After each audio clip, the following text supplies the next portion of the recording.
Apakah untungnya kita di bawah ni bergaduh? Yang ajak bergaduh ini sebenarnya ramai orang dia nak ambil kesempatan. Biar rakyat yang di bawah gaduh, dia jadi kaya. Pemimpin-pemimpin ni kaya. Yang disuruh gaduh ni orang di bawah. Tidak dengan memijak, merendah, menghina orang lain. Orang lain pun ada perasaan. Orang lain pun mau dihormati, dimuliakan. Jadi semangat yang sama. Walaqad karramna bani Adam. Allah angkat darjat anak cucu Nabi Adam alaihi salam.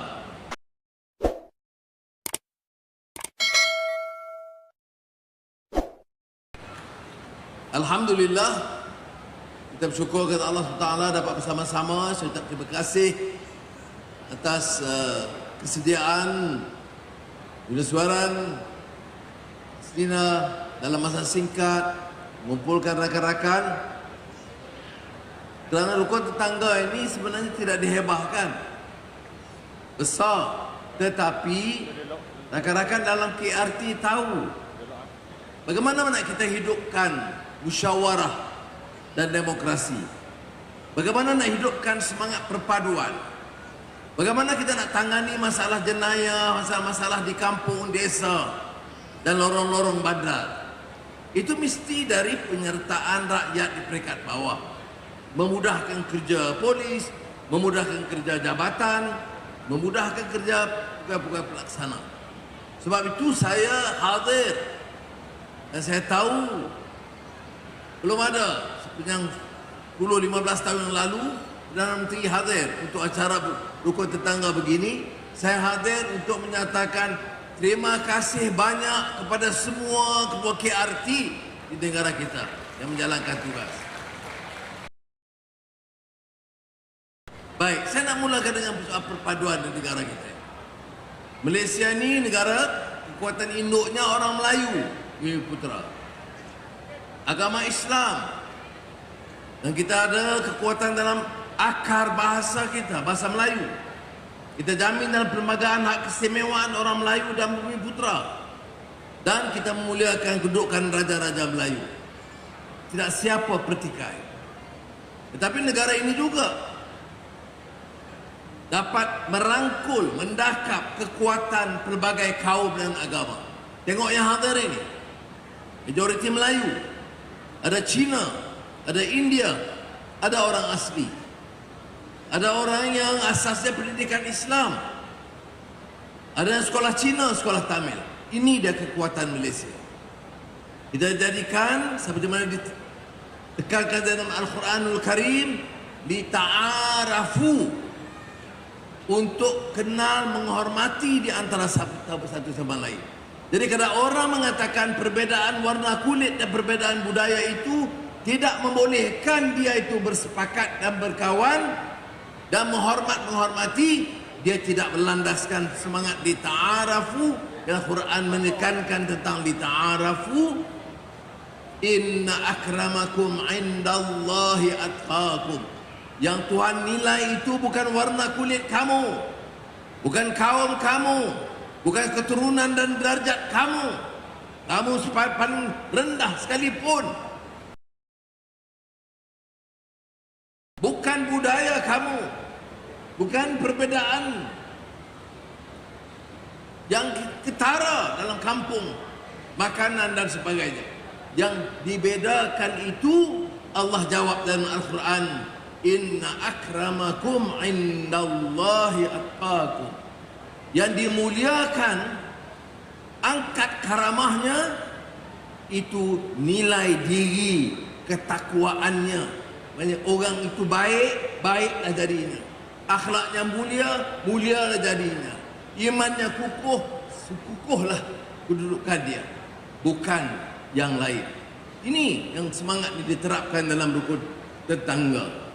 Sebab itu bagi saya, kita mesti pupuk. Dan saya sekali lagi tekankan penghormatan kita pada keluarga dan kawasan rukun tetangga dan orang yang mempelopori dan mendukungnya. Dan harus terima kenyataan semangat kita berbeza warna kulit dan kaum. Dan sekarang dah hampir 70 tahun merdeka, tak habis-habis. Nak bincang bagaimana nak bergaduh, bagaimana nak bezakan. Oh, kawan ni orang Melayu, maka dia tak pandai. Orang ni Cina, dia tak sesuai. Orang ni India, dia golongan kecil. Sampai bila kita nak boleh maju? Negara ini mampu diangkat sebagai negara kuat, hebat di dunia ini kalau kita bersatu, kalau kita tumpu. Yang penting anak Melayu, anak Cina, anak India, anak orang asli atau Dayak atau Kadazan, pastikan pendidikan dia itu baik. Dalam sekolah ajar dia supaya ada akhlak yang baik, hormat orang lain, hormat ibu bapa. Itu yang dilatih. Pandai dalam bidang keterampilan, bidang-bidang baru. Orang bicara AI, artificial intelligence, orang bicara soal teknologi baru, dia dapat kuasai. Ini yang akan membedakan kita dengan yang lain.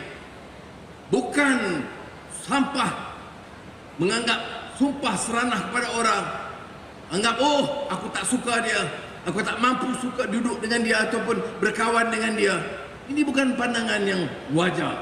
Saya minta rakan-rakan, keluarga rukun tetangga ini bangkit dengan satu kekuatan, dengan semangat. Kita tidak akan rendah kalau kita bersatu, kita angkat ekonomi kita. Bayangkan negara-negara lain. Mana ada negara di dunia pelbagai kaum, pelbagai agama boleh duduk dengan aman begini, terus menerus 70 tahun begini. Kalau ada sikit berlaku seperti Mei 13, 1969. Tapi umumnya majoriti rakyat mau keadaan aman. Mereka mau sekolah anak-anak dia baik. Ibu bapa dia sakit, ada hospital dan klinik. Ada masalah-masalah keselamatan, polis jaga dia, keselamatan dia. Ada peluang pekerjaan, bawa pelaburan datang, bagi latihan, bagi pekerjaan. Ini yang penting bagi rakyat. Bukan warna kulit, bukan nak rebut kekayaan untuk memperkayakan satu kelompok kecil dan memiskinkan majoriti. Dan ini dia bagi saya prinsip dalam negara madani. Saya tidak datang untuk mengajak perseteruan. Bukan saja beda kaum, kita ada beda parti politik. Bagi saya bukan alasan untuk bermusuh. Kalau masa kempen, kempenlah dengan baik. Tak perlu maki hamun orang. Tanya bapak-bapak kita yang lama ni, lama dalam politik, lama dalam masyarakat. Ya, apakah untungnya kita di bawah ni bergaduh? Yang ajak bergaduh ini sebenarnya ramai orang dia nak ambil kesempatan. Biar rakyat yang di bawah gaduh, dia jadi kaya. Pemimpin-pemimpin ni kaya. Yang disuruh gaduh ni orang di bawah. Kenapa kita nak jadi nak gaduh sebab apa? Kita pilih siapa yang kita nak sokong, buat dengan cara aman. Ini prinsip dalam negara kita. Tunku Abdul Rahman Putra Al-Haj. Sebelum itu, marhum Datuk On Jaafar berjuang. Dia fikir jauh ke depan. Dia Melayu. Siapa yang boleh petikai semangat Melayu? Datuk On Jaafar. Tetapi dia juga tahu, mau selamat tanah Melayu ini mesti rangkul kekuatan semua kaum. Bila? Sejak tahun 50-an, 1950-an, Datuk On Jaafar dah fikir jauh ke depan. Ni kadang-kadang yang di bawah yang tak terfikir gini. Bila dapat keuntungan, sokongan, dihasut supaya berlaga. Nenek-nenek kita, atuk-atuk kita fikir jauh ke depan. Kekuatan Melayu, bahasanya, budayanya, ekonominya kita perkuatkan. Tetapi tidak dengan memijak, merendah, menghina orang lain. Orang lain pun ada perasaan. Orang lain pun mau dihormati, dimuliakan. Dan kita juga harus punya semangat yang sama. Walaqad karramna bani Adam. Allah angkat darjat anak cucu Nabi Adam alaihi salam. Tunku Abraham Putra Al-Haj itu bapa kemerdekaan, bapa perpaduan negara. Dari awal menganjurkan semangat perpaduan di kalangan rakyat. Karena dia tahu bila tahun 57 kalau negara ini tidak memupuk semangat sebuah kaum, tidak ada jaminan keselamatan. Saya tidak menolak kenyataan bahwa Melayu harus punyai tugas istimewa. Dia majoriti bahasa-bahasa Melayu, hak Melayu di Bumi Putra, raja-raja Melayu, Islam sebagai agama persatu, agama persekutuan. Semua itu tidak dipertikai. Tetapi saya mau kawan-kawan dalam kawasan rukun tetangga maju dan fikir ke depan. Kita muliakan pimpinan silam kerana usaha mereka, bukan jadi tanah Melayu. 2 malam sudah saya di Bintulu, Sarawak, dan kemudian sambut acara gawai. Acara gawai ini disambut oleh orang Dayak tiap tahun dengan budaya Dayak. Bulan lalu saya pesta keamatan orang Kadazan. Saya orang Islam, budaya Melayu. Tetapi kalau nak pimpin negara ini, kita kena muliakan orang lain. Tidak rugi sama sekali. Dan tidak hakis keislaman saya atau kemelayuan saya.